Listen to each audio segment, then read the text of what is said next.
हरतालिका तीज व्रत कथा। यह हरतालिका व्रत कथा शिव जी ने ही माँ पार्वती को सुनाई थी। शिव भगवान ने इस कथा में माँ पार्वती को उनका पिछला जन्म याद दिलाया था। हे गौरा, पिछले जन्म में तुमने मुझे पाने के लिए बहुत छोटी उम्र में कठोर तप और घोर तपस्या की थी।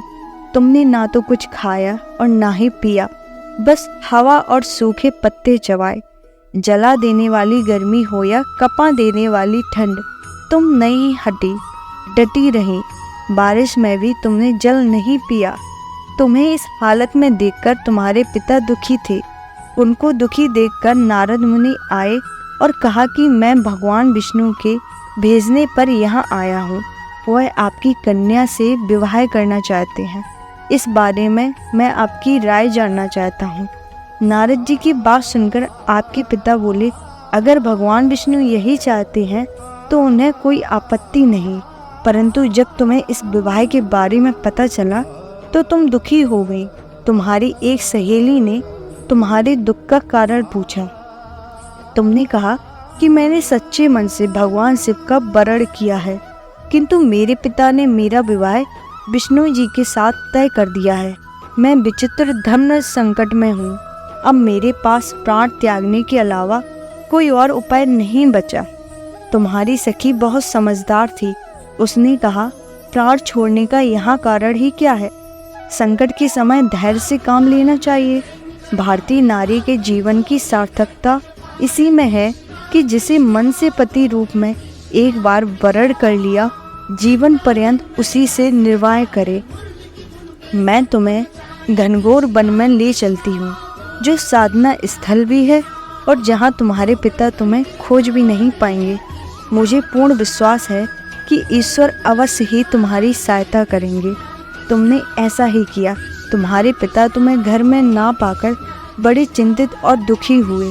इधर तुम्हारी खोज होती रही, उधर तुम अपनी सहेली के साथ नदी के तट पर एक गुफा में मेरी आराधना में लीन रहने लगी।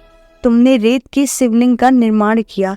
तुम्हारी इस कठोर तपस्या के प्रभाव से मेरा आसन हिल उठा और मैं शीघ्र ही तुम्हारे पास पहुंचा और तुमसे वर मांगने को कहा। तब अपनी तपस्या के फलीभूत मुझे अपने समक्ष पाकर तुमने कहा, मैं आपको सच्चे मन से पति के रूप में वरण कर चुकी हूँ।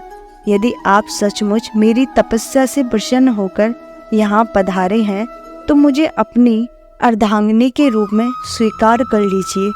तब तथास्तु कहकर मैं कैलाश पर्वत पर लौट गया। उसी समय गिरिराज अपने बंधु बांधवों के साथ तुम्हें खोजते हुए वहां पहुंचे। तुमने सारा वृत्तांत बताया और कहा कि मैं घर तभी जाऊंगी अगर आप महादेव से मेरा विवाह करेंगे। तुम्हारे पिता मान गए और उन्होंने हमारा विवाह करवाया। इस व्रत का महत्व यह है कि मैं इस व्रत को पूर्ण निष्ठा से करने वाली प्रत्येक स्त्री को मनवांछित फल देता हूँ।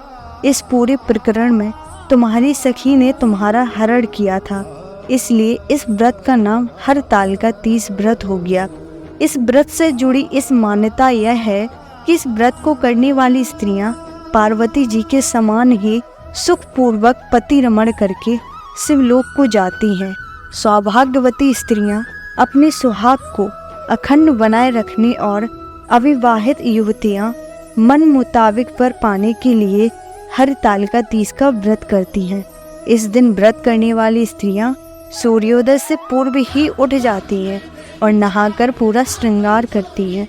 पूजन के लिए केले के पत्तों में मंडप बनाकर गौरी शंकर की प्रतिमा स्थापित की जाती है।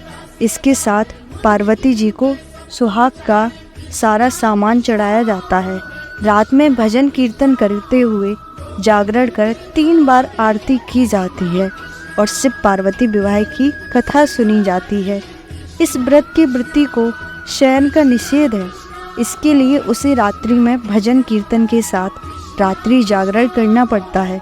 प्रातःकाल स्नान करने के पश्चात श्रद्धा एवं भक्ति पूर्वक किसी सुपात्र सुहागिन महिला को श्रृंगार वस्त्र, खाद्य सामग्री, फल, मिष्ठान एवं यथाशक्ति आभूषण का दान करना चाहिए।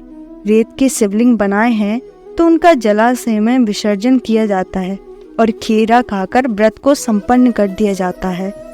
वीडियो पसंद आया तो सब्सक्राइब, शेयर और ढेर सारा लाइक करना ना भूलें। धन्यवाद। जय हिंद।